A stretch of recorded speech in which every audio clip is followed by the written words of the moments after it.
Panorama Sardo, in collaborazione con Cofimer, il primo consorzio di garanzia collettiva fidi a sostegno del terziario, in Sardegna. Suentu, vini nuovi da terre antiche. Dal 1953, Gruppo Cellino. Non c'è limite ai sogni. PNA, l'associazione degli artigiani e delle imprese italiane. Grafiche Ghiani, l'esperienza di una vita, l'innovazione più avanzata.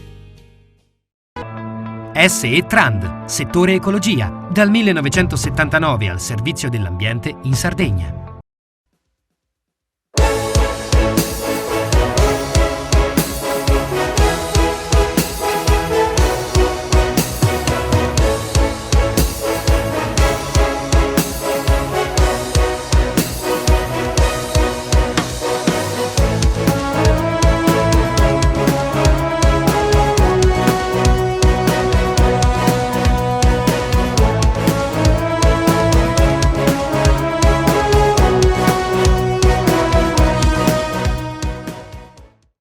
Apriamo questo nuovo appuntamento con Panorama Sardo e l'avevamo già annunciato dalla scorsa settimana con l'assessore al turismo Gianni Chessa. Sono successe tante cose la scorsa settimana, Sardegna protagonista alla Fiera del Turismo di Madrid e giovedì avete presentato un protocollo d'intesa, anzi firmato un protocollo d'intesa con la Conferenza Episcopale che riguarda un programma ambizioso sul pellegrinaggio e sull'importanza che ha nel mercato delle vacanze regionali. Sì, un progetto ambizioso ma non impossibile, è una sfida, è un'offerta turistica diversa, innovativa, attuale, molto richiesta. Questo protocollo d'intesa nasce dal fatto che in questo progetto dei cammini religiosi loro non ne facevano parte. Io mi sono accorto, stava facendo, che mancava una parte, un qualcosa, e chi più della Chiesa e della presenza della Chiesa poteva raccontare la parte spirituale quando un pellegrino, un turista va a visitare questo percorso, questi percorsi dei cammini lenti, i percorsi religiosi, entra in un monastero, in una chiesa e poi non trovava nessuno. Quindi insomma abbiamo tutte le persone giuste che hanno accolto favorevolmente perché l'abbiamo coinvolto, abbiamo i sindaci, abbiamo coinvolto tutti i soggetti possibili in questo progetto ambizioso. Pensate, sono 5 cammini già formati e formalizzati, più 3 sono in fase di costruzione e conclusione, più un altro sui monasteri dove è Boruta, come Boruta anche capofila a livello italiano. Pensate un po' cosa stiamo facendo. Quindi non solo mare, ma valorizzare soprattutto l'interno. Pensate, 255 comuni che hanno costruito insieme 3.200 chilometri di cammini lenti, di cammini spirituali. È una grande occasione per il turismo religioso. Da 2 giorni che abbiamo organizzato come assessore al turismo a Milano, molto frequentata, ci ha dato delle idee e degli spunti che abbiamo messo in essere in questo protocollo. Serve strutturarlo adesso, prima di farlo partire definitivamente, ma siamo ormai già pronti addirittura d'arrivo. Io voglio dare il miglior servizio al pellegrino e al turista. Non possiamo permetterci di deludere chi vuol venire qui in Sardegna per fare questo tipo di turismo esperienziale. Ho parlato con i sindaci, sono tutti d'accordo. Pensate che comunque la fondazione, che è una mia idea, io dissi a suo tempo 2 anni fa, costituitevi in fondazione, che è un soggetto giuridico, così l'ente pubblico può darvi dei soldi, perché poi i percorsi vanno strutturati e infrastrutturati. Ecco, nell'omnibus, approvato a novembre dal Consiglio regionale, fortemente abbiamo voluto mettere i soldi, dico abbiamo perché anche il Presidente della Regione ci ha creduto, abbiamo messo 500.000 euro nell'omnibus, alla prima fondazione, adesso ne metteremo altri, stiamo aspettando che si costituiscano gli altri, perché questi soldi servono proprio per organizzare al meglio l'offerta turistica sui cammini religiosi.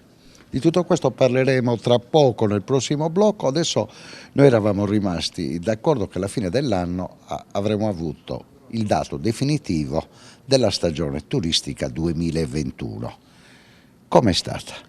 Allora, I dati ufficiali li stiamo mettendo su, perché chi è responsabile di chi gli organizzatori degli eventi ci stanno mandando i dati, anche perché se poi non mandano tutti i dati richiesti nei 2 bandi che abbiamo fatto, poi non potranno avere le risorse, quindi loro devono anche portare i dati certificati. Ma la sua sensazione? No, il 2021 è stato un anno di grande ripresa turistica, sotto gli occhi di tutti, e il turismo sportivo ha dato un input importantissimo in presenze. Abbiamo destagionalizzato, allungato la stagione, anche perché nel bando fortemente gli eventi si dovevano fare tra settembre e dicembre, a parte 3-4 sono stati fatti tra aprile e fine maggio. Tutto il resto di questo bellissimo cartellone Isola dello Sport sono stati fatti proprio per destagionalizzare. Le presenze degli atleti di qualsiasi disciplina sportiva, insomma, la raccontate voi tutti i giorni sulla stampa, ma non ultimo, pensate a Carbonia, la stampa ha detto in un'intervista di tutta pagina, tutto esaurito, tutti gli hotel pieni, sono sport che ho finanziato, il boot billing, questo evento ha riempito gli hotel di Carbonia a dicembre. Pensate, uno sport che apparentemente molti non sanno nemmeno cos'è. Quello insieme al padel, fatto a dicembre, erano gli ultimi 2 eventi che hanno arricchito la visibilità della Sardegna e di un'isola che vuol vivere tutto l'anno, ecco, così come i cammini. Adesso, a proposito di padel, si parla in Sardegna per la primavera inoltrata del primo Memorial Gianfranco Galeazzi. Sì, anche questo, vedete, qui stanno per arrivare noti giornalisti, anche nel ricordare un grande giornalista italiano, un cronista sportivo, come dico sempre, vedete, noi abbiamo bisogno di tutto, intanto onore a chi organizza. La Regione adesso vediamo di fare la nostra parte, è un evento che non possiamo perdere, perché insieme qui arrivano anche ex atleti, professionisti, insomma arriva gente veramente di peso che dà lustro e visibilità alla Sardegna. Ecco, noi abbiamo bisogno di tutto, dobbiamo veramente cercare di cogliere tutte queste grandi opportunità che i privati o altri soggetti ci propongono. Io cerco di cogliere, ovviamente rispettando quelle che sono le leggi, tutti i percorsi giuridici, ma cerco di fare il possibile per non perdere queste possibilità. Sono tante, veramente tante cose che stiamo organizzando per il 2022. Abbiamo iniziato con questa bellissima conferenza stampa, spero che porti veramente bene, visto che c'è anche la Chiesa coinvolta. Partite con la benedizione in questa stagione 2022. Un ultimo particolare, abbiamo parlato di pellegrinaggio, abbiamo parlato di Isola dello Sport, parliamo di cultura, l'altro progetto che è quello della Sardegna nella sua storia millenaria. Sì. Insomma, sapete che è in atto Sardegna Isola Megalitica. In questo momento, ancora per pochi giorni, siamo all'Ermitage, il museo, forse uno dei musei più importanti al mondo, a San Pietroburgo. Il 21 chiude, perché 3 mesi chiude, e si smonterà e si andrà a Salonicco, in Grecia.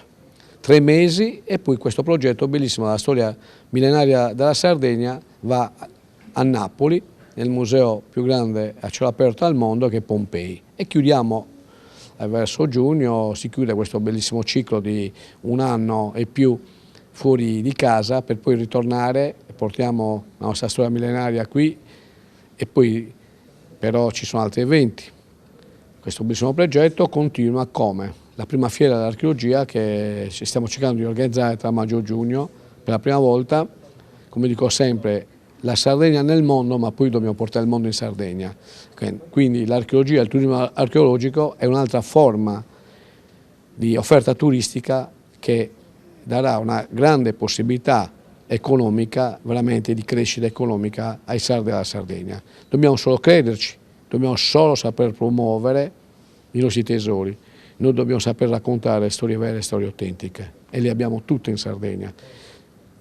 L'isola megalitica, pensate, è stata premiata con una bellissima onorificenza dal Capo dello Stato, che ha mandato a Sotto al Turismo una bella medaglia con una bella lettera di riconoscimento per questo progetto, che ha visitato e sta visitando i 4 musei più importanti al mondo. Ma il beneficio di quel progetto è stato che abbiamo messo insieme per la prima volta le sovrintendenze, le università, tutti i soggetti. Abbiamo fatto una conferenza stampa col ministro Franceschini a Roma, si è costruita la Fondazione Montebrama, quindi guardate quante cose si è fatto da questo progetto. Ecco, rispolverare una volta per tutte e valorizzare il turismo archeologico e l'archeologia stessa.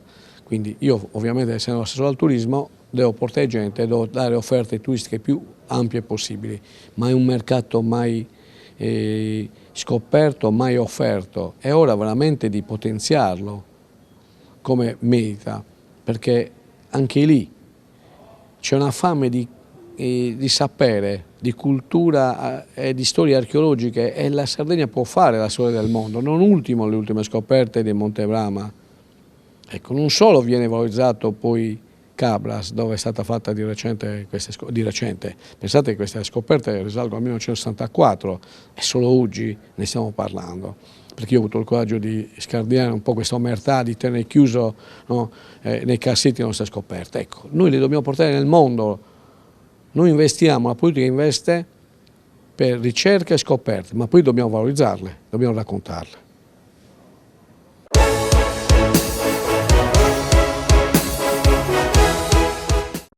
Cofimer, consorzio di garanzia collettiva Fidi, dal 1977 a sostegno del terziario. Il partner migliore nella ricerca di finanziamento più adatto a voi e nella trattativa per ottenere un fido alle migliori condizioni. Cofimer, il primo consorzio di garanzia collettiva Fidi a sostegno del terziario, in Sardegna.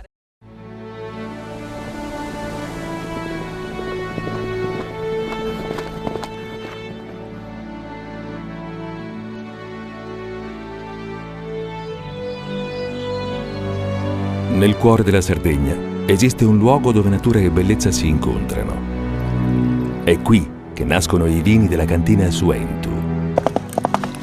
Suentu, vini nuovi da terre antiche. Fai impresa, la fai bene, meriti credito. Le garanzie diventano importanti. Il fondo di garanzia agevola il tuo accesso al credito. Se una banca ti presta denaro, hai garanzia a prima richiesta. Se ottieni 100, la garanzia copre fino a 80. La maggior parte delle garanzie è gratis. Il dettaglio sul sito spheres.it. Tutto inizia da un amore. Le farine, i mangimi, la pasta, le fette biscottate, la distribuzione e l'ospitalità. Dal 1953, Gruppo Cellino. Non c'è limite ai sogni. Difficile rapporto con le banche? Conta su CNA. CNA, l'associazione degli artigiani e delle imprese italiane. Siamo la più grande industria tipografica della Sardegna. Dall'81 stampiamo tutte le tirature, su tutti i supporti e con le tecnologie più avanzate del settore, garantendoti elevatissima qualità e la più totale dedizione e cura. Grafiche Ghiani, l'esperienza di una vita, l'innovazione più avanzata. Setrand, settore ecologia.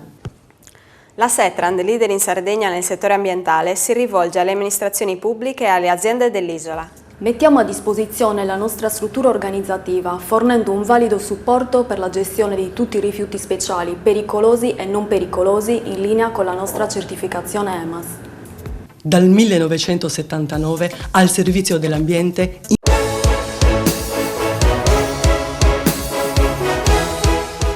Il progetto che riguarda il patto d'intesa tra Regione e Conferenza Episcopale è stato elaborato da Renato Tommasi, che è responsabile del segmento turismo culturale e religioso per la Regione Sarda. Vogliamo essere più chiari, raccontare al nostro telespettatore di cosa si tratta? Beh, questo è un bel percorso che è stato implementato già da diversi anni e oggi trova un grande momento, una grande sintesi che è, come dire, è la firma di un progetto in stretta collaborazione con la Conferenza Episcopale Italiana, che quindi ha individuato tutta una serie di azioni operative che assieme dovremmo cominciare ad implementare per raggiungere un grande obiettivo, quello di strutturare un'offerta turistica legata al turismo culturale e religioso in Sardegna. Si parla di alta formazione in questo segmento?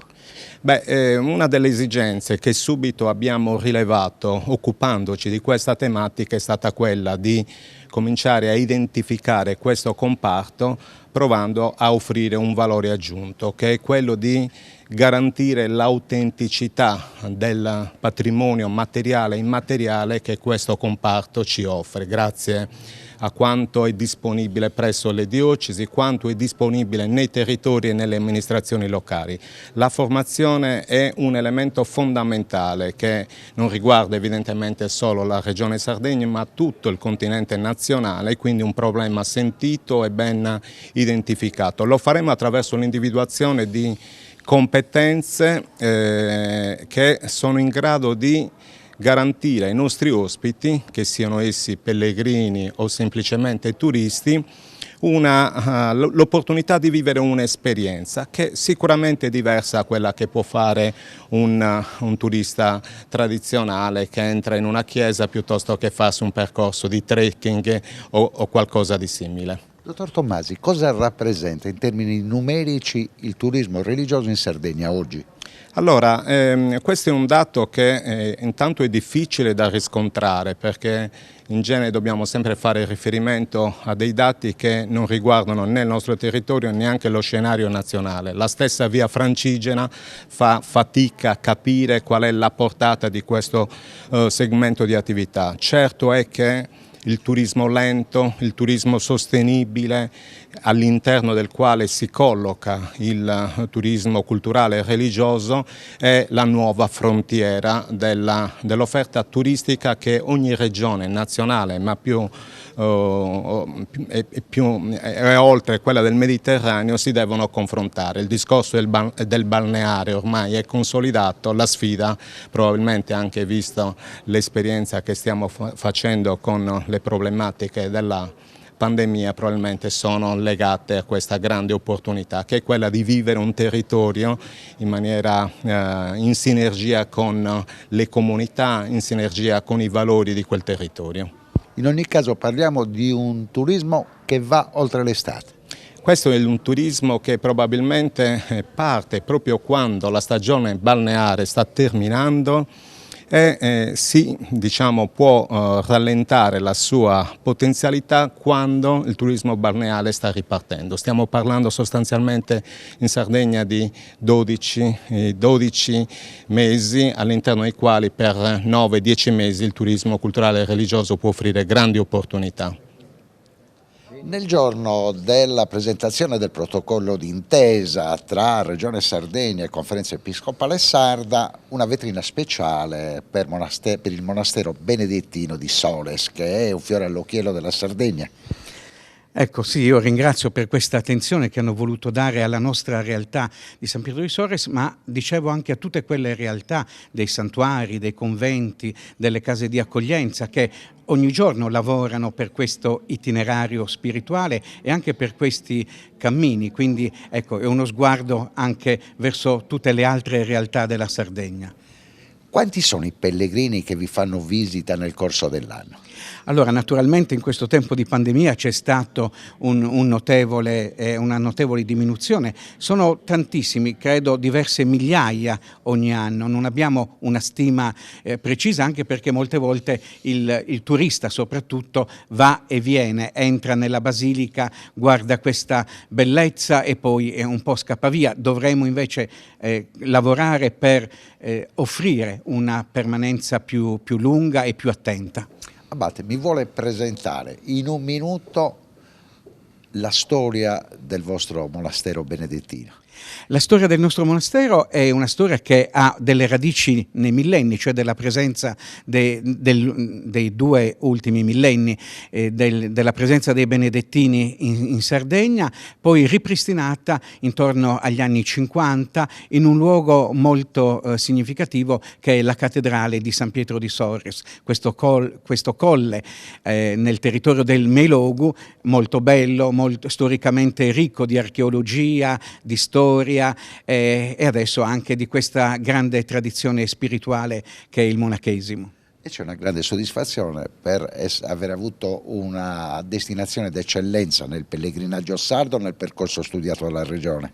Sì, perché un po' siamo stati immessi in diversi cammini, il cammino di Santiago, il cammino dei pellegrinaggi, il cammino dei santuari, ecco, quindi questo dice anche una presenza viva oggi di questa realtà che è la realtà religiosa, la realtà delle feste tradizionali in Sardegna in modo attivo e in modo attuale. Molto gentile, grazie a voi. Ed eccoci con Giovanni Santoporcu, che è sindaco di Galtellì, ma in questa occasione presidente della Fondazione Destinazione di Pellegrinaggio in Sardegna. Come nasce questo progetto? Beh, nasce dal lontano 2012, allora ero assessore e Galtellì è stato sia nel 2012 che nel 2013 comune che ha ospitato un primo incontro regionale per quanto riguarda appunto il turismo religioso in Sardegna. Importanti autorità sono state presentate a Galtellì dal livello regionale fino al livello nazionale, anche con ruoli all'interno della Chiesa, per poter in qualche modo dare inizio a questo processo che oggi stiamo portando a compimento. Cosa rappresenta per il vostro territorio il pellegrinaggio religioso? Bene, noi siamo zona di destinazione di pellegrinaggio perché? Perché all'interno delle nostre comunità, non solo quelle all'interno della Fondazione, ma in quasi tutte le comunità della Sardegna comunque c'è un immenso patrimonio storico-religioso importante che deve essere veicolato, come dicevo prima, nella giusta maniera, con personale formato all'occorrenza in maniera opportuna, con la divulgazione di quelle che sono le situazioni quanto più veritiere, autentiche delle nostre comunità.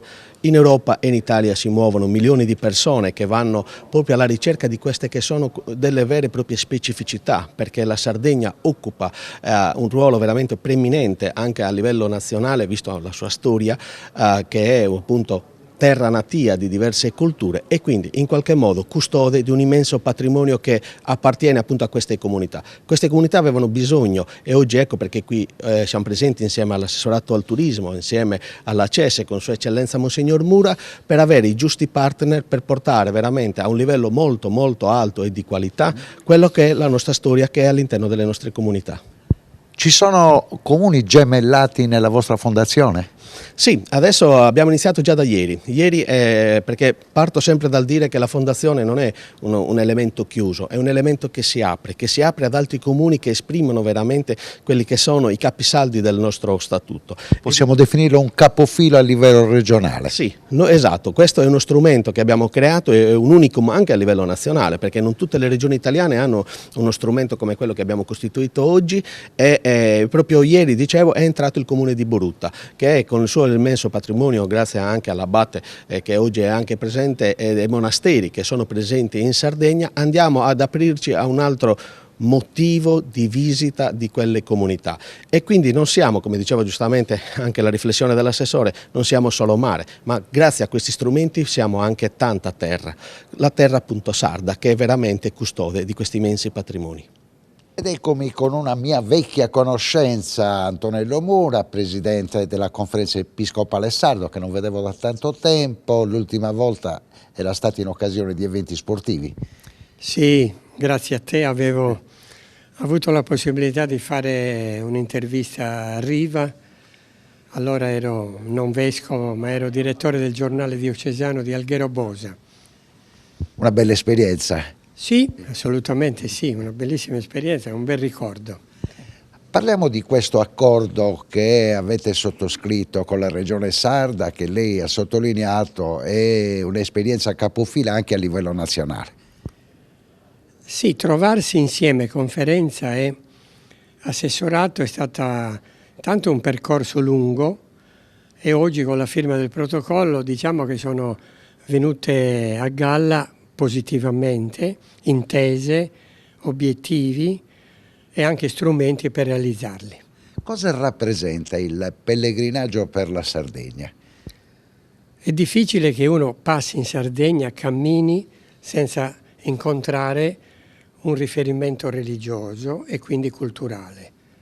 Aiutare queste persone che vengono da noi, non solo che quelli che vivono localmente, a capire questo mi sembra un ottimo modo di fare turismo e anche di animare un percorso spirituale. Un protocollo nel quale è previsto che chi è chiamato ad accompagnare il pellegrino debba essere una persona che ha anche delle qualificazioni culturali.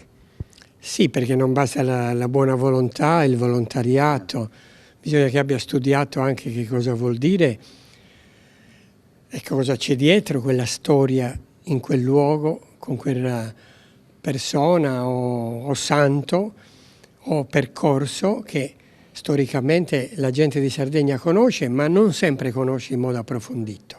Parliamo di come ha vissuto la Conferenza Episcopale Sarda questi 2 anni di pandemia. L'ha vissuta accanto alla gente, perché noi vescovi, ma anche i nostri sacerdoti, diaconi, diciamo i nostri educatori, animatori, credo che intanto abbiano sofferto e abbiamo sofferto anche noi.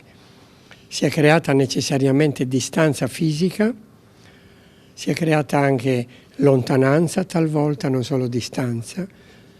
Oggi facciamo di tutto per riprendere in mano la nostra vita anche ecclesiale, non senza fatica, quindi diciamo che c'è stata sofferenza ma anche occasione di riflettere molto su come noi viviamo la fede.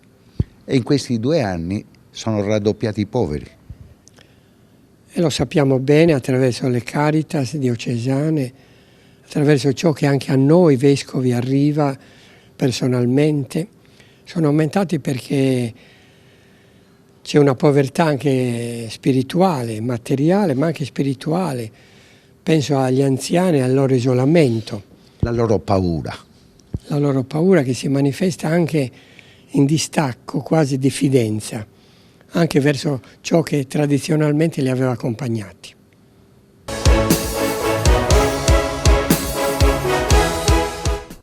Cofimer, Consorzio di Garanzia Collettiva Fidi, dal 1977 a sostegno del terziario. Il partner migliore nella ricerca di finanziamento più adatto a voi e nella trattativa per ottenere un fido alle migliori condizioni. Cofimer, il primo consorzio di garanzia collettiva Fidi a sostegno del terziario, in Sardegna.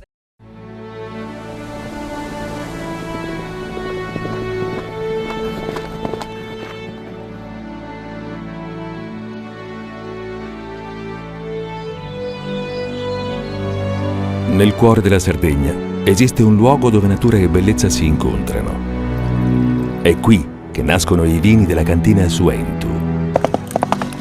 Suentu, vini nuovi da terre antiche.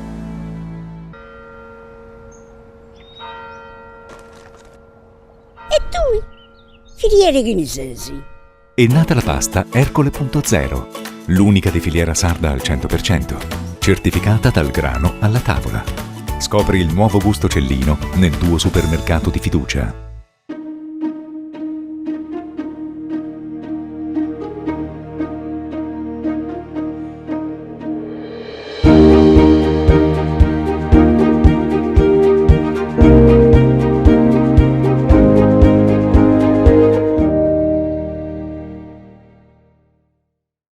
Fai impresa, la fai bene, meriti credito. Le buone idee viaggiano con le garanzie. Il fondo di garanzia è dalla parte delle imprese sarde che vogliono superare la stretta creditizia.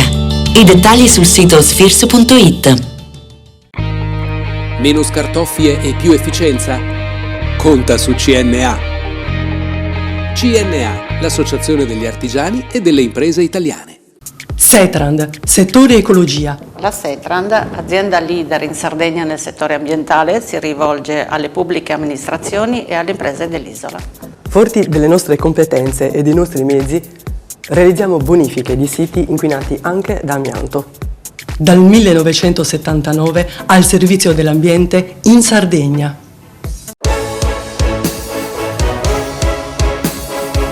E adesso insieme al professor Giacomo Cao, che è amministratore unico del CRS4 ma anche presidente del distretto aerospaziale della Sardegna, parliamo di un progetto reale che è acronimo di Remote Intelligent Access to Lab Experiment. Di che cosa parliamo? Ma è un progetto che ha come finalità quella di introdurre delle nuove modalità legate proprio a consentire che da remoto si possano come dire, seguire sperimentazioni, attività di laboratorio, cosa che evidentemente non sempre è possibile. Però in periodo di pandemia questo progetto è nato e a mio modo di vedere avrà un suo seguito anche in momenti non pandemici, perché davvero moltissimi laboratori si sono prestati ovviamente a costruire questo percorso e quindi oggi c'è la possibilità di far fruire questo tipo di come dire, informazioni direttamente ad utenze che mai avrebbero la possibilità di entrare materialmente dentro un laboratorio, quindi ritengo sia una scelta molto, molto intelligente. Oggi avete completato 2 giornate di lavoro che hanno visto coinvolti gli studenti delle scuole superiori, i loro docenti, il mondo della scuola, ma quello che ci interessa sottolineare è che il progetto ha un partner fondamentale come la Regione Sarda. Certo, la Regione Sardegna e Sardegna Ricerche anche hanno contribuito a questo progetto. È un progetto che ha visto quasi 400 docenti di scuole medie coinvolti, quindi un progetto che io credo debba avere uno sviluppo in proiezione futura e quindi credo e spero che ci possano essere ulteriori finanziamenti e ulteriori risorse. Questo anche in relazione al fatto che ovviamente questa è una strategia che il CRS4 porta avanti ormai da tempo, che è quello di aggredire la ricerca di risorse pubbliche e private, in questo caso pubbliche, e io credo che il PNRR possa essere un'occasione estremamente appetibile per raggiungere dei livelli di finanziamento e di copertura finanziaria che forse mai abbiamo visto. C'è da fare, e lo ribadisco ancora una volta in questa occasione, un gioco di squadra sul territorio della Sardegna, perché è solo così che possiamo raggiungere degli obiettivi che mai probabilmente avremo la possibilità di raggiungere. Approfondiremo con la responsabile scientifica del progetto il tema reale, ma adesso le voglio chiedere in qualità di presidente del distretto aerospaziale se anche il distretto, ma io ne sono certo, farà parte del programma regionale che fa riferimento al PNRR. Ovviamente stiamo lavorando anche in questa direzione, in particolare ci sono tutta una serie di progettualità che stiamo costruendo con i soci, ma non solo. Ovviamente insomma, anche il distretto ha diciamo così, la stessa filosofia di vita che ha il CRS4, cioè quella di trovare il modo di acquisire risorse per dare sempre maggiori diciamo, servizi ai soci e per continuare questa politica di crescita dell'aerospazio in Sardegna che anche recentemente con diciamo così, il cambio, l'acquisizione da parte di Vitrociset, da parte di Leonardo, fa entrare un partner assolutamente di estremo prestigio nella compagine societaria del distretto. Professor Cao, c'è voce che potrebbe maturare un sogno che lei ha da tanto tempo all'orizzonte nel 2022, trovare una sede cagliaritana e regionale per il distretto? Ci stiamo lavorando e speriamo che diciamo, le opportunità che ci sono state rappresentate facciano al caso nostro. Ovviamente stiamo cercando una sede in comodato gratuito, il distretto è una realtà piccola, non vuole gravare sui soci, chiude il bilancio ormai da 4-5 anni in leggero positivo senza chiedere un contributo ai soci, vorremmo continuare in questa direzione. Ecco perché ci piacerebbe poter trovare una sede in comodato d'uso gratuito. Ed eccoci con la responsabile scientifica del progetto Reale per avere maggiori dettagli di come si è svolto in queste 2 giornate.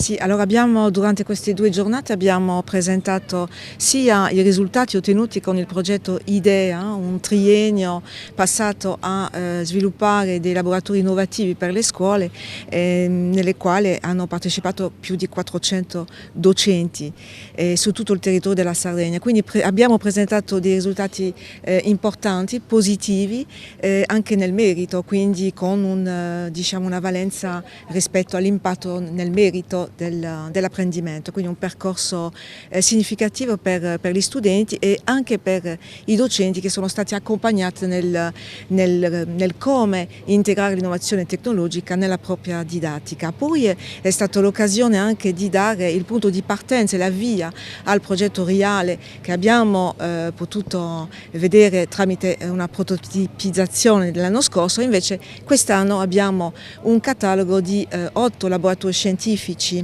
del nostro territorio Sardegna che si sono resi disponibili per far sì che gli studenti insieme ai loro docenti potessero accedervi a distanza. Cosa succede? Che il ricercatore, quindi il protagonista del laboratorio, è all'opera nel suo quotidiano, nel suo laboratorio e nel quale fa vedere una parte di un intero processo, di un intero esperimento, e questo segmento che dura 60 minuti è un'occasione per studenti delle scuole medie e superiori della Sardegna di dialogare con il ricercatore, di seguire intanto quello che sta succedendo, di vedere cose che avrebbe difficilmente modo di scoprire nella sua vita scolastica quotidiana, anche perché alcuni sono anche difficili di accesso. Abbiamo Porto Conte, abbiamo l'Università di Sassari, di Cagliari, l'IMC di Oristano, abbiamo 2 istituti di scuole superiori che hanno dei laboratori particolari e quindi li diffondano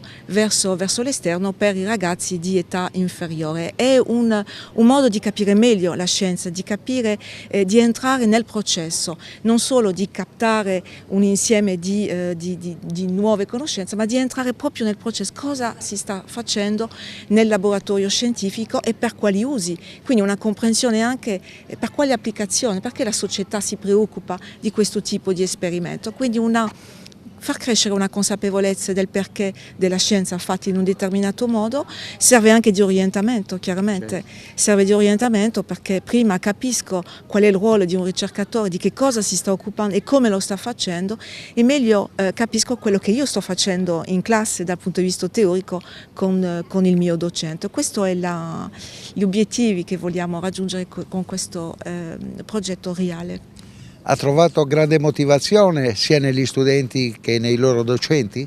Allora, stiamo iniziando, quindi non possiamo assolutamente permetterci di tirare conclusioni. È chiaro che la partecipazione è un segno di motivazione, di interesse per un qualcosa che senza la tecnologia non avrebbe luogo. È anche un modo per invogliare i ragazzi delle scuole superiori ad avvicinarsi al mondo dell'università. Assolutamente sì, quindi qui rientriamo nella sollecitare la curiosità degli studenti, i quali sono anche abituati a fare qualche visita in alcuni laboratori, ma sappiamo bene che oltre la valenza culturale di una visita non può essere sufficiente per capire l'essenza di un laboratorio, non che con una seduta di 60 minuti possiamo entrare nel dettaglio, ma poi siccome il CS4 riprende l'intero processo scientifico, quindi questo viene ripreso e indicizzato in una piattaforma e reso accessibile senza limite di tempo in ogni momento dal docente, dagli studenti, e non solo. È un materiale che può essere modificato dal docente, adattato alle sue nuove esigenze. Fra 6 mesi avrà nuove esigenze, l'anno prossimo avrà una nuova classe con delle condizioni diverse, quindi andrà a modificare quel materiale. È come se avesse un libro di testo di cui ha la totale padronanza nell'uso e la modalità di uso, appunto, è la stessa cosa con del materiale digitale, oltre ad offrire il momento sincrono, il momento live con il protagonista della scienza, il ricercatore.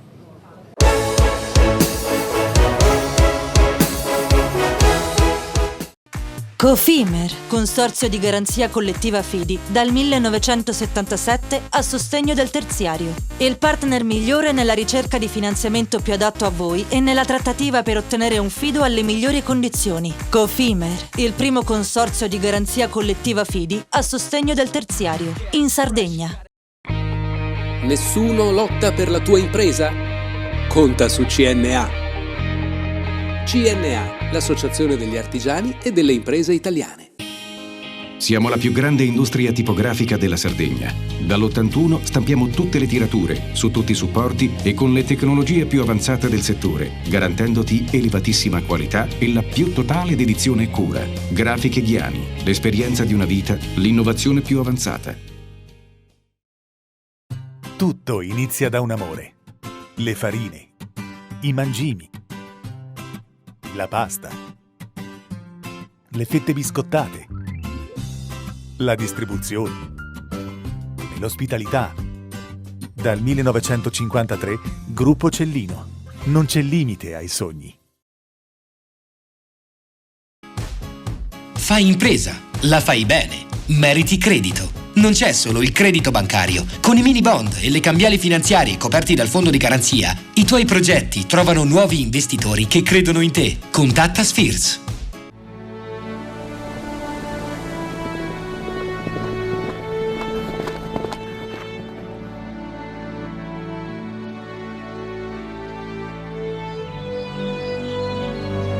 Nel cuore della Sardegna esiste un luogo dove natura e bellezza si incontrano. È qui che nascono i vini della cantina Suentu. Suentu, vini nuovi da terre antiche. Setrand, settore ecologia. Grazie agli impianti innovativi ed al costante sviluppo tecnico recuperiamo oltre il 70% dei rifiuti da noi gestiti. Dal 1979 al servizio dell'ambiente in Sardegna.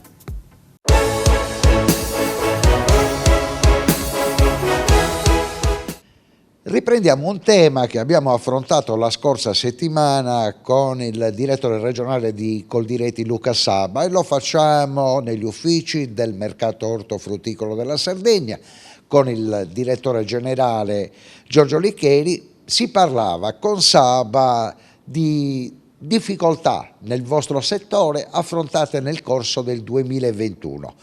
Lei che è il polso della situazione mi dica la sua tesi.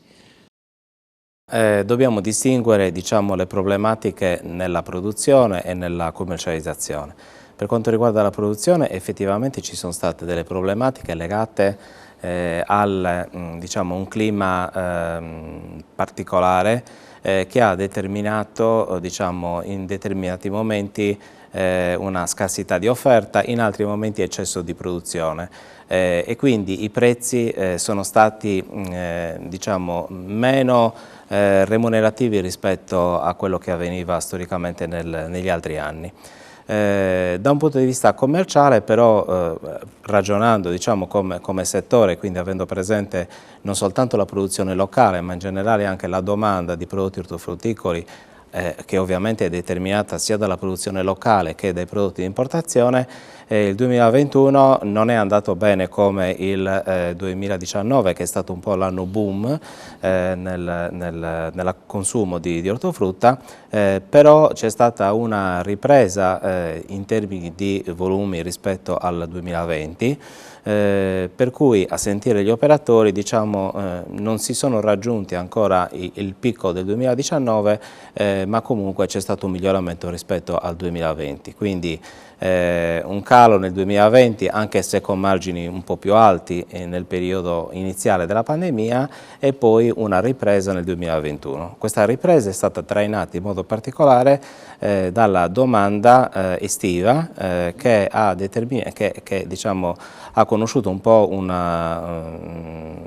boom nella presenza di turisti, anche in questo caso non ha raggiunto i livelli che si erano raggiunti nel 2019. Quindi tutto sommato il vostro settore conferma quanto esposto in termini numerici dalla CNA. Proprio la scorsa settimana c'è stato un boom del mercato turistico dopo le grandi difficoltà.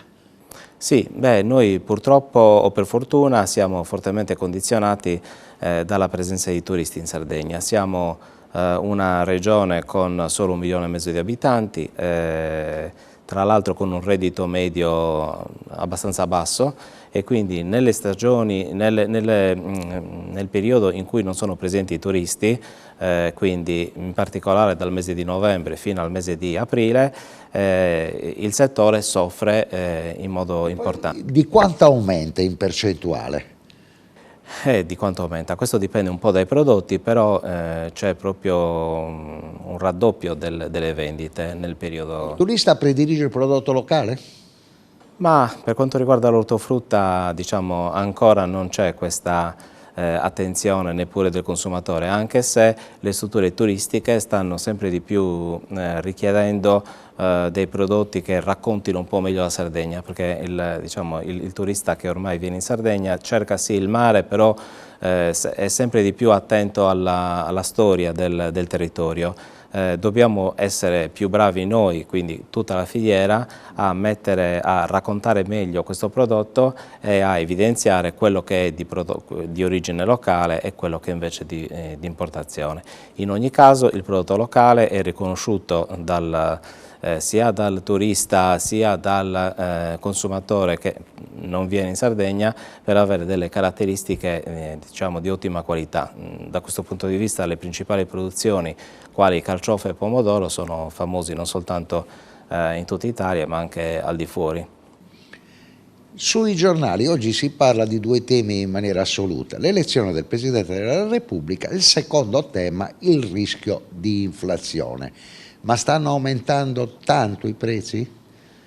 Stanno aumentando tanto i costi.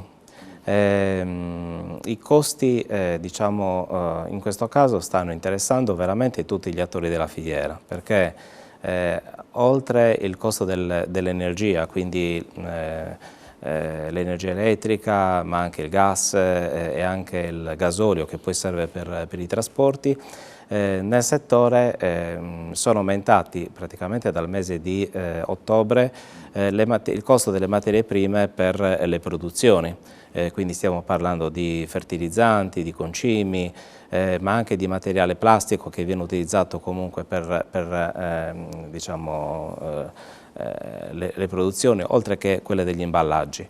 Questi costi potrebbero determinare un forte aumento dei prezzi, anche se in realtà devo dire che difficilmente nel settore, nell'ingrosso, quindi nella parte centrale della filiera, si assiste a forti aumenti dei prezzi, perché il dettagliante, che è cliente del mercato, non è disponibile ad acquistare quei prodotti a prezzi molto più alti, perché sa che il consumatore a sua volta non è disponibile ad acquistare prodotti a prezzi molto alti. Per cui voglio dire, se il prezzo delle zucchine arriva a cifre considerate non accettabili da parte del consumatore, si orienterà su altri prodotti che costano meno. Quindi anche diciamo, nella filiera il livello dei prezzi, soprattutto quelli registrati nei mercati all'ingrosso, tende a non subire aumenti particolari. Su questo abbiamo fatto uno studio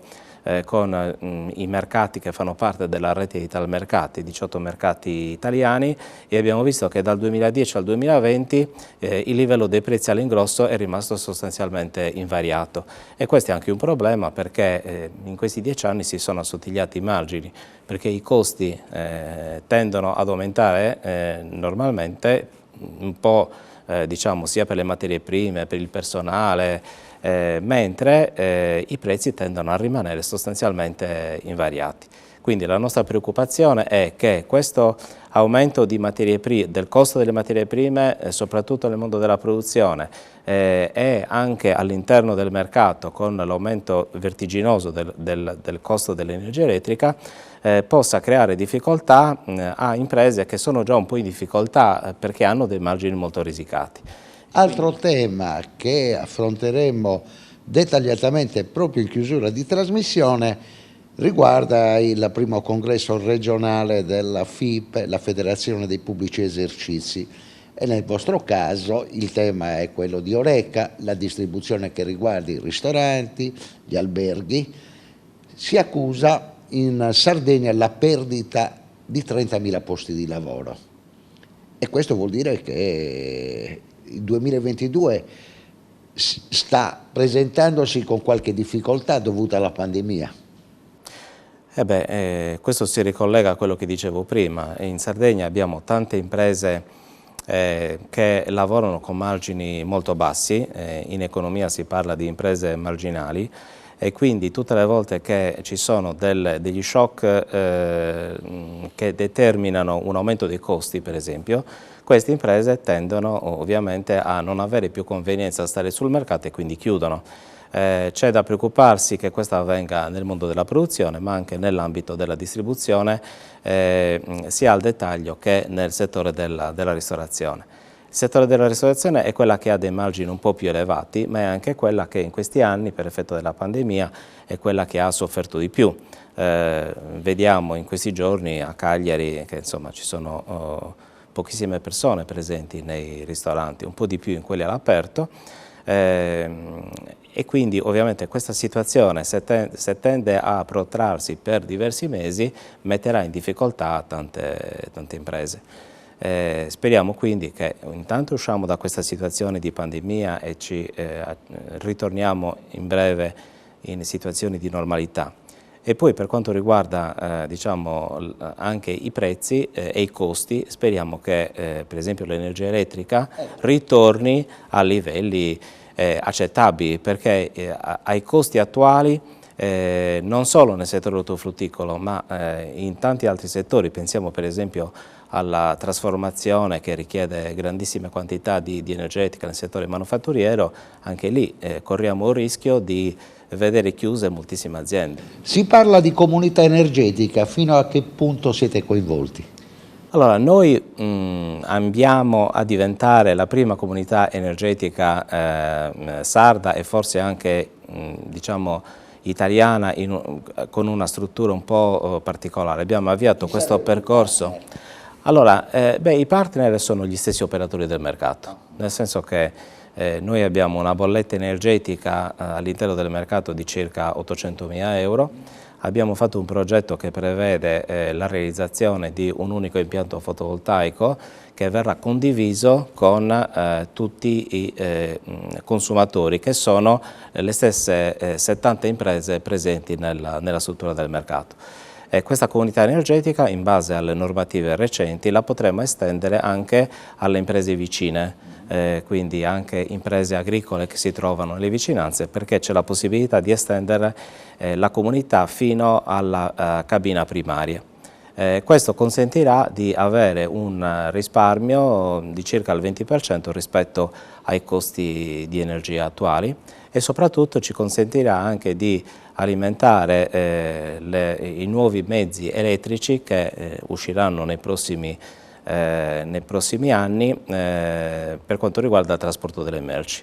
Quindi confidiamo che anche attraverso l'autoproduzione e il consumo di energia elettrica in loco si possa migliorare sia diciamo, l'attività del mercato che le attività collegate di logistica nel trasporto delle merci. Allora, questo potrebbe essere uno dei temi, e siamo alle conclusioni della nostra chiacchierata, che è in linea con il Piano Nazionale di Ripresa e Resilienza.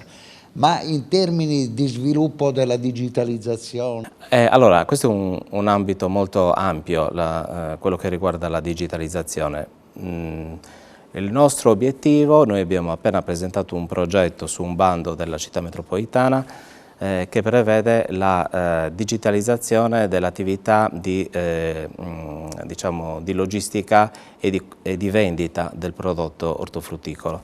Siamo stati individuati come hub logistico dell'ortofrutta ma potenzialmente anche dei vari prodotti agroalimentari e quindi a valere su questo bando abbiamo presentato un progetto, speriamo che venga finanziato, che consentirà proprio la digitalizzazione della commercializzazione collegata all'attività di logistica, in maniera tale che si riesca a raggiungere anche tutti quei potenziali compratori come nel settore dell'Horeca, che in questo momento con questi orari non riescono ad essere presenti per gli acquisti all'interno del mercato, e comunque venire incontro a tutti quei clienti che proprio per abbassare la propria struttura dei costi rinunciano ad avere il proprio furgoncino, ma vorranno avere la possibilità di acquistare la merce online e qualcuno che in maniera ecologica attraverso dei trasporti elettrici. Un servizio di delivery B2B, quindi orientato appunto alle imprese che o perché devono rivendere il prodotto o perché lo devono lavorare e quindi proporre come aziende di trasformazione o ristorazione, a questo punto utilizzino sempre di più appunto questa piattaforma del mercato. Riteniamo che ci siano buoni spazi per poter far crescere le aziende sia del mercato ma in generale del settore. Grazie davvero Giorgio Licheri, direttore generale del mercato ortofrutticolo della Sardegna. Adesso andiamo con la linea alla regia, dopodiché avremo il nostro ospite, il presidente della Camera di Commercio di Nuoro, Agostino Cicalò. Grazie Licheri. Grazie a voi.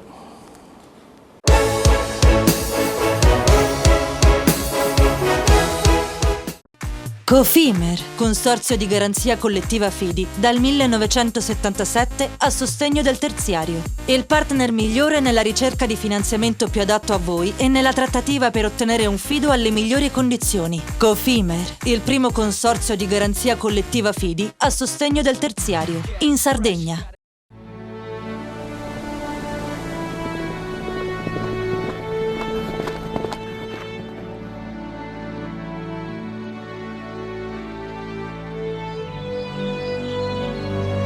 Nel cuore della Sardegna esiste un luogo dove natura e bellezza si incontrano. È qui che nascono i vini della cantina Suentu.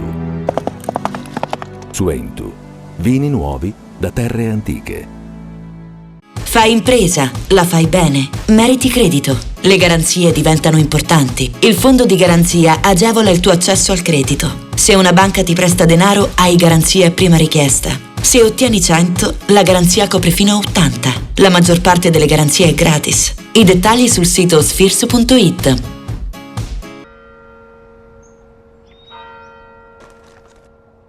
E tu? Filiere Ghinisesi. È nata la pasta Ercole.0, l'unica di filiera sarda al 100%, certificata dal grano alla tavola. Scopri il nuovo gusto cellino nel tuo supermercato di fiducia.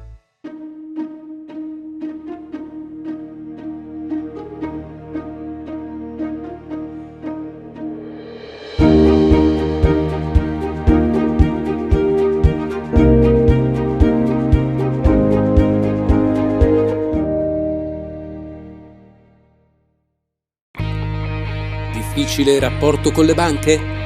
Conta su CNA. CNA, l'associazione degli artigiani e delle imprese italiane. Setrand, settore ecologia. Siamo in grado di attivare il pronto servizio ecologico in caso di emergenze con potenziale contaminazione delle matrici ambientali. Dal 1979 al servizio dell'ambiente in Sardegna.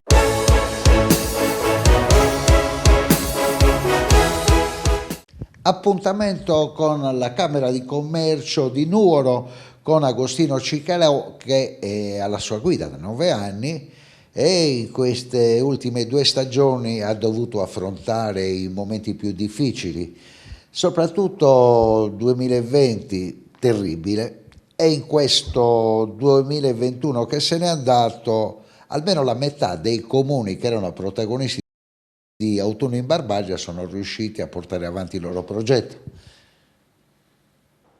Sì, è stato un anno difficilissimo, perché comunque le imprese hanno affrontato il passaggio della pandemia un po' grazie agli aiuti e ai sostegni governativi e regionali che in qualche modo sono arrivati, che però sono stati un modo per tamponare una situazione difficile, che lo era probabilmente in molti casi anche prima ancora dell'arrivo della pandemia.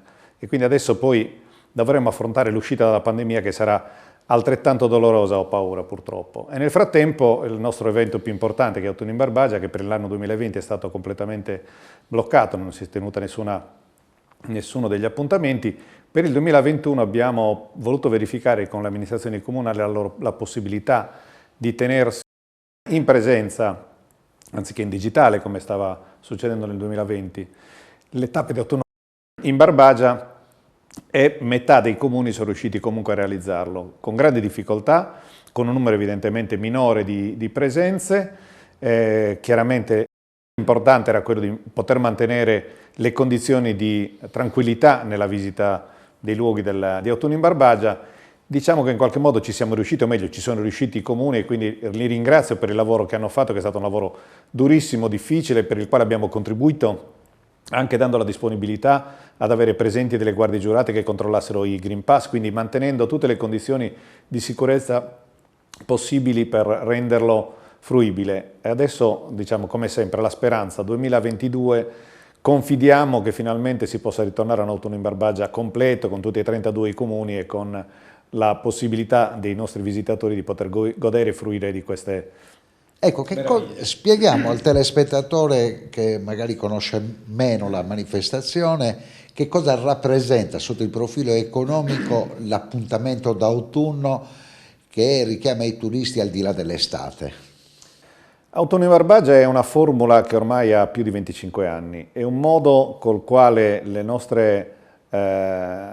nostri paesi cercano di raccontare se stessi fuori dal grande, diciamo, movimento estivo, perché poi è una dichiarazione che facciamo ormai da tanto tempo, direi forse anche da troppo tempo. La Sardegna per la parte turistica ha bisogno di allungare la propria stagione e di uscire esclusivamente dal prodotto turistico balneare, che è fondamentale per noi ma che non è sufficiente perché è concentrato alla fine in 4 mesi della nostra stagione. Quante persone movimentava nei momenti di fulgore? Nel momento della massima, diciamo, sua espressione, quindi parliamo dell'anno 2019, ha superato le 500.000 presenze, i 500.000 visitatori nei 32 comuni. Vuol dire che in alcune delle realtà di Autunno in Barbagia arrivavamo a concentrare nel fine settimana 30.000-40.000 persone, che è un numero enorme per paesi che magari hanno una dimensione di 4.000, 5.000, 3.000 abitanti, quindi 10 volte la propria popolazione, quindi uno sforzo organizzativo micidiale, perché vuol dire rendere pasti, bagni, parcheggi, cioè una serie di servizi indispensabili che devono essere organizzati per un solo fine settimana, e devo dire che molti comuni sono stati veramente bravi in questi anni a sviluppare questa capacità organizzativa. 500.000 presenze per un budget complessivo? Noi abbiamo misurato che le circa 2.700 imprese che partecipano al circuito di Autunno in Barbagia hanno portato a casa quasi 10 milioni di euro di fatturato, e noi ne investiamo per promuovere il circuito di Autunno in Barbagia 350-400.000 euro ogni anno, quindi vuol dire un moltiplicatore che dà i suoi frutti e i suoi effetti, con alcuni punti sicuramente da rendere più efficaci, più efficienti, e lo sappiamo bene perché ancora molti dei comuni hanno bisogno di sviluppare ulteriormente il modello e la loro struttura organizzativa, però devo dire che l'effetto economico si sente, e lo si sente perché gli stessi operatori dei singoli comuni richiedono in maniera molto forte la tenuta di Autunno in Barbagia, perché l'effetto non si concentra solo nel fine settimana, ma crea un traino che va oltre quel weekend e che in qualche modo si allunga nell'arco di tutto l'anno. Faccio l'esempio, diciamo, forse più evidente fra i tanti, che sono Mamoiada, Orgosolo o Fonni o Liena. Sono luoghi visitati dai turisti non solo nel fine settimana, che diventa il momento clou in cui viene raccontato ai sardi e ai non sardi, ma viene visitato nell'arco di tutto l'anno, perché poi quel tipo di offerta in realtà si riproduce in maniera costante, quindi trasforma talvolta gli operatori occasionali in imprese vere e proprie, che è l'obiettivo della Camera di Commercio, cioè di avere propri operatori economici regolari. Ricordo 2019, conferenza stampa con protagonisti l'assessore del turismo Chessa, Agostino Cicalò, ma anche il responsabile dell'aeroporto di Olbia Costa Smeralda, Silvio Pipobello, che diceva che anche per quel che riguarda i loro traffici autunnali e invernali c'era un forte impatto di questa manifestazione. Noi abbiamo rilevato sicuramente presenze turistiche straniere, in particolar modo, oltre che italiane, evidentemente nei mesi di settembre-ottobre, che sono i mesi durante i quali ancora volano, abbiamo aerei che raggiungono Olbia come destinazione più vicina alla nostra e con una certa frequenza. Purtroppo poi la stagione dei voli, la stagione dei voli aerei finisce con la fine di ottobre, perché poi inizia la stagione invernale, a quel punto vengono normalmente soppressi, quindi è molto più difficile raggiungere la Sardegna, ma in quei 2 mesi noi abbiamo un numero di presenze straniere importante che raggiunge anche il 20%, che per noi è una cifra rilevantissima, perché stiamo parlando di persone che magari stanno al mare o che stanno girando la Sardegna e che decidono quel fine settimana o uno di quei fine settimana di raggiungere il centro della Sardegna. E dall'altra parte noi abbiamo spostato il nostro obiettivo di comunicazione verso quei mercati. Noi per esempio abbiamo fatto un accordo con Transavia, compagnia aerea che trasporta verso Olbia una delle tratte più importanti, è quella di Amsterdam, quindi da paesi in cui i visitatori sono avvezzi a muoversi al di fuori della stagione estiva principale, e noi abbiamo acquisito gli spazi dell'home page di Transavia per molte settimane, e questo ci ha creato un flusso a noi, ma lo stesso vettore, come ci dicono dall'aeroporto, un flusso aggiuntivo importante proprio di visitatori che sono venuti a conoscere la Sardegna in generale, cioè quel pezzo di Sardegna che è rappresentata dai nostri territori, che è un pezzo diverso, unico, come tutti i luoghi del mondo, diciamo, sono unici. La nostra unicità l'abbiamo raccontata e ci sono molti visitatori che la apprezzano proprio come pezzo della loro vacanza. Presidente Cicalò, è confermato che a febbraio salta il tradizionale consueto appuntamento del Carnevale di Mamogliada con quello di Tempio. Questo purtroppo è l'ennesima puntata nefasta di questa pandemia, e parlo delle nostre zone, quindi il Carnevale di Mamogliada, che è un altro tassello che ha reso famoso un paese che 40 anni fa, 30 anni fa lo ricordavamo per questioni sicuramente meno divertenti e meno piacevoli, e che è diventato un luogo di grande attrazione nella nostra tappa di autunno in Barbagia, ma nella capacità dei propri musei di raccontare una storia antichissima come quella dei Mammutones, nel Carnevale, che è diventato forse l'evento di maggior rilievo, di maggior spicco nel periodo del carnevalizio, che purtroppo salta. Questo è un altro ulteriore dispiacere, perché non è solo un'interruzione di un percorso ormai consolidato, ma è un danno economico rilevante, perché quelle presenze avrebbero portato e speriamo porteranno ancora economie rilevanti per il nostro territorio. Agostino Cicalò è da 9 anni alla guida della Camera di Commercio di Nuoro, che si va a confrontare oggi con un gigante appena realizzato, che vede insieme le Camere di Commercio di Cagliari e Oristano, con un bacino che sfiora i 900.000 abitanti. È difficile confrontarsi con i giganti.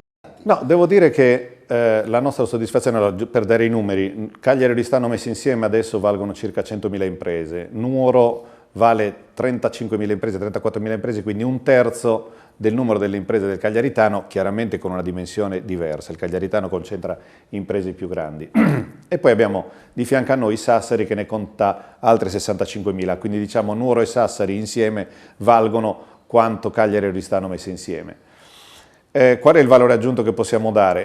Sicuramente rappresentare in maniera più vicina possibile i nostri territori e le nostre imprese.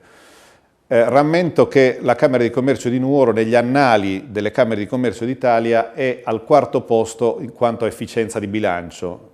Prima di noi ci sono Milano, Brescia, Bergamo e poi c'è Nuoro, che è una strana combinazione, ma il merito di una gestione attribuibile in primis al nostro segretario generale, che è stato bravo a mantenere in linea i propri conti, per cui noi abbiamo risorse autonome che ci consentono di continuare a svolgere la nostra attività più di quanto non possano farlo proporzionalmente anche le altre Camere di Commercio. Quindi siamo convinti di dare il nostro contributo specifico, ma non perché siamo più bravi, perché alla fine la competenza territoriale, quella che assumiamo noi, ci consente di essere concentrati sulle esigenze del nostro territorio.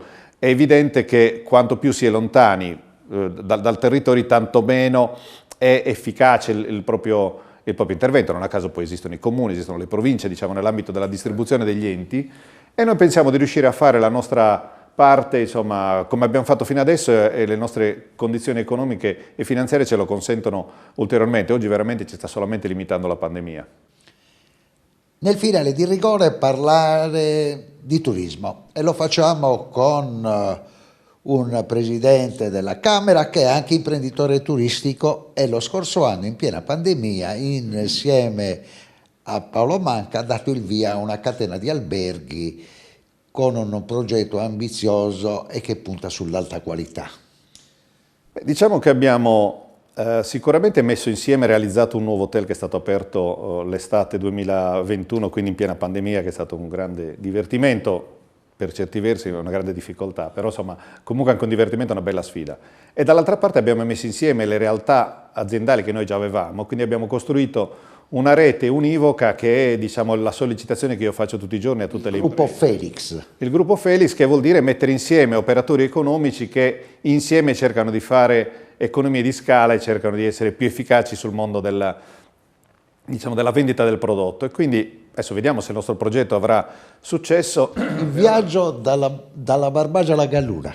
Dalla Barbagia alla Gallura arriviamo fino a Santa Teresa di Gallura e a breve arriveremo fino anche all'Ogliastra, quindi il tratto di mare che copriamo è abbastanza ampio. In questo periodo ci vuole tanto coraggio a intraprendere obiettivi come questi. La considerazione che faccio è che in un mare agitato bisogna iniziare a remare, ovvero a nuotare. Se si sta fermi si rischia di andare a fondo. Quindi diciamo nelle opzioni che avevamo quella di metterci a nuotare è stata forse la più immediata. Se poi saremo bravi nel nostro nuotare raggiungeremo terra, altrimenti il rischio di andare a fondo preferisco averlo affrontato tentando una soluzione che non lasciandomi andare. Quindi il coraggio di affrontare le difficoltà in un momento difficile, secondo me, è nell'indole dell'imprenditore. Insomma, quanto più difficile, tanto più sfidante l'opzione, tanto più diventa anche soddisfacente poi la possibilità di portare a casa risultati. Complimenti e auguri davvero a Agostino Cicalò. Grazie.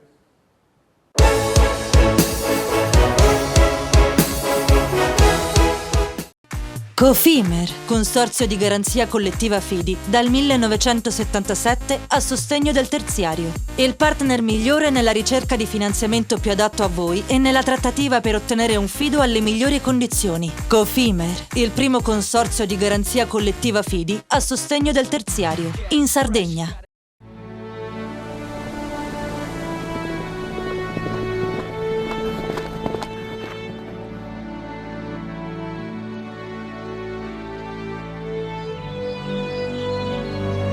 Nel cuore della Sardegna esiste un luogo dove natura e bellezza si incontrano. È qui che nascono i vini della cantina Suentu. Suentu, vini nuovi da terre antiche. Siamo la più grande industria tipografica della Sardegna. Dall'81 stampiamo tutte le tirature, su tutti i supporti e con le tecnologie più avanzate del settore, garantendoti elevatissima qualità e la più totale dedizione e cura. Grafiche Ghiani, l'esperienza di una vita, l'innovazione più avanzata. Tutto inizia da un amore. Le farine, i mangimi, la pasta, le fette biscottate, la distribuzione e l'ospitalità. Dal 1953, Gruppo Cellino. Non c'è limite ai sogni. Meno scartoffie e più efficienza? Conta su CNA. CNA, l'associazione degli artigiani e delle imprese italiane. Fai impresa, la fai bene, meriti credito. Le garanzie diventano importanti. Il fondo di garanzia agevola il tuo accesso al credito. Se una banca ti presta denaro, hai garanzia a prima richiesta. Se ottieni 100, la garanzia copre fino a 80. La maggior parte delle garanzie è gratis. I dettagli sul sito sfirso.it. Setrand, settore ecologia. La Setrand, leader in Sardegna nel settore ambientale, si rivolge alle amministrazioni pubbliche e alle aziende dell'isola.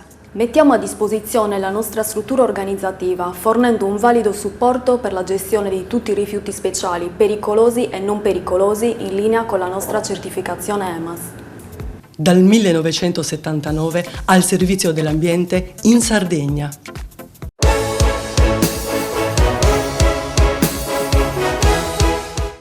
E siamo in chiusura di trasmissione e parliamo del primo congresso regionale della federazione che raggruppa i pubblici esercenti. Parliamo di oltre 10.000 imprese e parliamo di grandissime difficoltà che sono state sottolineate nell'ultimo periodo dai colleghi della Nuova Sardegna, che hanno segnalato 30.000 posti persi dall'autunno ad oggi?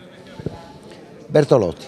Noi ben sappiamo quale disastro è stata la pandemia, è stato il Covid, come sono state affrontate le soluzioni, mi viene da dire come è stato tamponato il problema, per usare insomma, un eufemismo.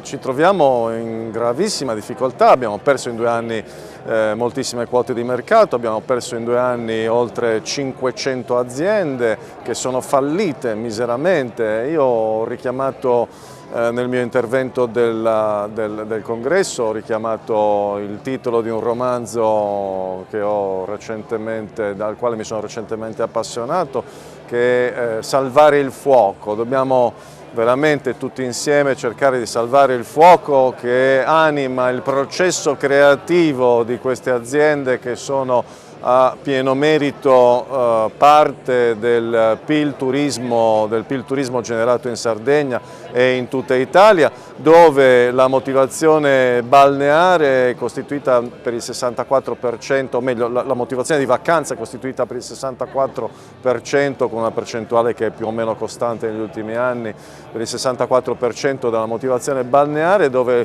il PIL turismo contribuisce all'economia nazionale per il 13,2%, in Sardegna ancora di più, molto di più, visto che non abbiamo imprese, abbiamo pochi settori trainanti come è il volano turismo. La situazione è tragica perché siamo a livelli di pandemia, ma siamo come quote di mercato, ma abbiamo enormi difficoltà nel reperimento del personale, abbiamo enormi difficoltà quando reperiamo il personale ad avere personale professionalmente qualificato, c'è un'altissima aspettativa di retribuzione, una bassissima invece risposta in termini di professionalità. Grazie a Dio fortunatamente non nelle mie aziende, dove per fortuna ho degli staff, e dove nelle aziende di molti altri imprenditori in gamba, intelligenti, dove possiamo avvalerci di collaborazioni di alta professionalità, di alta resa qualitativa e anche quantitativa sul lavoro. Nel corso del congresso è stata segnalata ancora una volta un'assenza di rilievo. Eravate tutti in attesa dell'assessore dei trasporti Giorgio Todde, invece sono arrivati puntualmente l'assessore del lavoro, che è anche vicepresidente dell'esecutivo regionale, l'immancabile assessore del turismo, commercio e artigianato Gianni Chessa, ma l'argomento era cosa si sta facendo da maggio. Siamo nei guai, nel senso anche quest'anno non ci saranno per il momento i voli della continuità territoriale. L'assessore Todde, suo malgrado, peraltro devo spezzare una lancia a suo favore, credo che sia stato assente per una motivazione Covid, non di positività, ma una reazione avversa all'ultima dose del vaccino, credo, ma poi lui eventualmente. Ecco, ma chi aveva questo problema è intervenuto via Skype? Sì, io non biasimo l'assessore Todde, perché in questo momento sta affrontando, gli è capitata veramente una patata bollentissima per un problema annoso che risale agli anni 90, cioè al modello di continuità territoriale che si è fondato su una legge degli anni 90, che è la legge Attili, che non risponde assolutamente più alle esigenze. Ecco, ma Presidente Bertolotti, sono 10 anni che lei parla di questi problemi al nostro microfono, ma soluzioni non se ne vede. Allora, la soluzione è quella di riformare completamente il modello di continuità territoriale, di rifinanziarlo, probabilmente anche di chiedere ad adiuvandum una partecipazione statale, non può essere soltanto un tema regionale, così come peraltro i modelli di continuità territoriale che funzionano in tutta Europa lo dimostrano, perché Spagna, Corsica, Baleari, Corsica, le stesse Azzorre hanno dei modelli di continuità territoriale che sono finanziati innanzitutto dallo Stato, si fondano su un rimborso al cittadino e non alla compagnia aerea, quindi bypassando completamente il tema degli aiuti di Stato, e soprattutto hanno avuto il coraggio di non avere paura di una concorrenza che in qualche periodo dell'anno si autoregolamenta, e questo è dimostrato in maniera molto limpida e netta dai modelli di continuità territoriale di cui ho parlato, quelli che funzionano meglio, che sono quello della Corsica e quello che garantisce la mobilità dei residenti delle isole Baleari. Quindi stiamo cercando tutte le organizzazioni di categoria, ma in questo momento si sono aggiunte anche le organizzazioni che rappresentano i lavoratori, quindi le organizzazioni sindacali, la CGIL, la CISL e la UIL, ma anche il grande apporto dell'ANCI Sardegna per provare a stimolare la Regione Sardegna a fare un passo coraggioso verso una riforma radicale del modello di continuità territoriale. Quello attuale non funziona più. Certo è che in questo momento non abbiamo probabilmente più il tempo nell'immediato per proporre un modello nuovo, e quindi dobbiamo nel breve periodo molto probabilmente impegnarci a prorogare l'attuale bando in corso. E le conclusioni le lasciamo a questo punto a Paolo Manca, Presidente regionale di Federalberghi. Che stagione si preannuncia in questo 2022? Abbiamo una stagione difficile davanti, abbiamo due scenari principali. Uno, quello che il mercato Italia purtroppo non ripeterà i numeri del 2021, è chiaro, il caro bollette inciderà sulla spesa degli italiani e quindi molto probabilmente la vacanza verrà ridotta, se non in destinazioni meno care, probabilmente come giorni. Dall'altra parte invece dobbiamo guardare all'Europa e vediamo che il mercato europeo si sta riaffacciando timidamente in questi giorni di gennaio all'isola. Aspettiamo a tirare una prima somma alla fine del mese di gennaio, dove potremo vedere, rispetto ai numeri soliti, che ovviamente sono quelli del 2019, qual è il livello di prenotazione degli stranieri, che comunque mostrano palesemente un forte interesse per la nostra regione. Presidente Manca, eppure i numeri che hanno dato nell'ultimo periodo la CNA, poi confermati dalla Regione, ci parlano di 2021 che ci ha lasciato con note incoraggianti. Ma il 2021 ha rispecchiato esattamente le nostre previsioni. Noi abbiamo detto già da marzo 2021 che avremmo fatto all'incirca 10 milioni di presenze, quindi 2/3 di quelli che sono i valori usuali della Sardegna, che viaggia tra i 15 e i 16 milioni di presenze, e quelli sono stati. È palese, gli italiani avevano riconfermato e hanno riconfermato la loro presenza nell'isola, sono mancati gli stranieri e quindi fare i conti è stato abbastanza facile. Sicuramente è stato un anno di sopravvivenza, non totalmente negativo come il 2020, ma ancora molto lontano da quelli che sono i valori necessari per poter sviluppare in maniera adeguata il turismo in Sardegna. Lo scorso anno si è partiti concretamente con maggio. Quest'anno c'è la possibilità di avere una partenza del mercato turistico già da Pasqua? L'obiettivo è partire con quella che gli aeroporti chiamano summer, stagione estiva, quindi dal cambio dell'ora legale, dalla fine di marzo, i primi giorni di aprile, quindi anticipando la Pasqua, sino a tutto ottobre.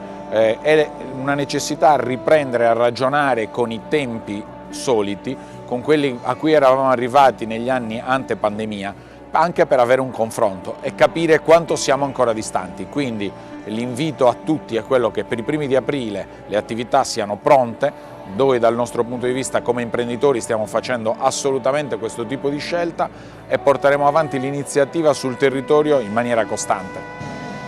Stanno per partire i titoli di coda, un'ultimissima cosa che fa riferimento al congresso che è partito ieri a Cagliari, il primo congresso della vostra federazione. Che sensazione ha avuto?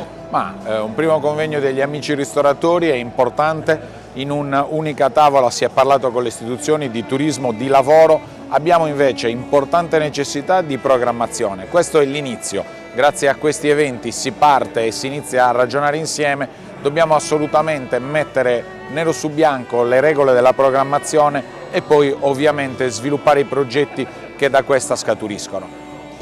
Quindi anche per loro una strada che il Presidente regionale ha voluto battezzare con uno slogan: se non c'è una strada per noi ce la costruiremo. Beh, è chiaro, abbiamo un vantaggio, il Covid ha azzerato un pochettino tutte le prospettive, quindi noi dobbiamo decidere in che direzione andare, crederci in maniera coordinata e forte tutti assieme ed è possibile che questa nuova strada, una valanga alla volta, si riesca comunque a costruirla.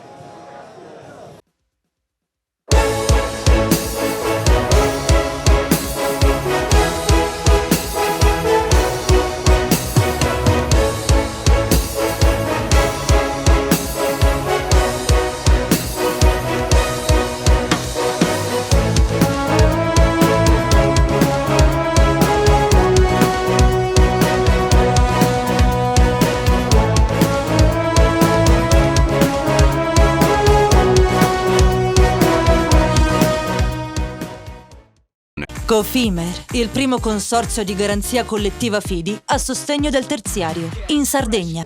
Suentu, vini nuovi da terre antiche. Dal 1953, Gruppo Cellino. Non c'è limite ai sogni. PNA, l'associazione degli artigiani e delle imprese italiane. Grafiche Ghiani, l'esperienza di una vita, l'innovazione più avanzata. SE Trand, settore ecologia, dal 1979 al servizio dell'ambiente in Sardegna.